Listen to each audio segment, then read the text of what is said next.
Hi plant lovers. അപ്പോൾ ഇന്നത്തെ വീഡിയോയിൽ നമ്മൾ പരിചയപ്പെടുന്നത് സ്നേക്ക് പ്ലാന്റിൻ്റെ ഒരു അടിപൊളി പോട്ടി മിക്സ്. ഞാൻ ഒരു 3-4 വർഷമായിട്ട് ഉപയോഗിക്കുന്ന ഒരു അടിപൊളി പോട്ടി മിക്സ് ആണ്. അപ്പോൾ അത് എങ്ങനെയാണ് ഉണ്ടാക്കുന്നതെന്ന് നമുക്ക് നോക്കാം. അപ്പോൾ ഈ കാണുന്നത് സിൻഡറാണ്, വാഷ്ഡ് സിൻഡറാണ്. 4 കപ്പ് സിൻഡറാണ് നമുക്ക് മൊത്തത്തിൽ വേണ്ടത്. 4 കപ്പ് സിൻഡർ, ഒരു 1/4 കപ്പ് വേപ്പ് പിണ്ണാക്ക് എടുത്തിട്ടുണ്ട്, പിന്നെ ഒരു 1/4 കപ്പ് എല്ലുപൊടി എടുത്തിട്ടുണ്ട്.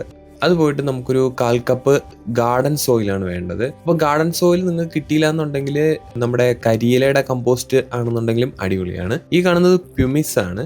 അപ്പോൾ പ്യുമിസ് നമുക്ക് മസ്റ്റ് ആയിട്ടുള്ള ഒരു കാര്യമല്ല. അതിനുശേഷം നമ്മൾ കുറച്ച് റൈസ് ഹസ്ക് ഇട്ട് കൊടുക്കുന്നുണ്ട്. അപ്പോൾ ഇതിനെല്ലാത്തിനെയും ഞാനൊരു ഷവലാണ് ഇവിടെ യൂസ് ചെയ്യുന്നത്. നിങ്ങൾക്ക് കൈ കൊണ്ട് മിക്സ് ചെയ്താലും കുഴപ്പമൊന്നുമില്ല.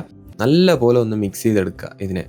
അപ്പോൾ നല്ല പോലെ മിക്സ് ചെയ്തതിന് ശേഷം നമ്മളിത് കയ്യിൽ ഹോൾഡ് ചെയ്ത് ഇങ്ങനെ മുറുക്കുന്ന സമയത്ത് ഇത് ഒട്ടും കട്ട പിടിക്കാണ്ട് തന്നെ ഇങ്ങനെ തന്നെ പൊടിഞ്ഞു പോകും.